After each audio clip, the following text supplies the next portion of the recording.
Life lesson. Para sa'yo to habang malakas ka pa. Sa buhay, ang talo, yung mga taong takot mag-take risk. Yung laging pinapangunahan, ang takot at saka yung duda.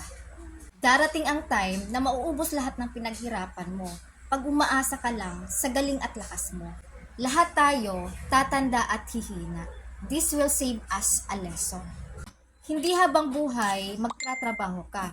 At kung may pera ka man ngayon, mauubos din yan kung hindi ka matutong mag-ipon at matutong mag-invest sa negosyo.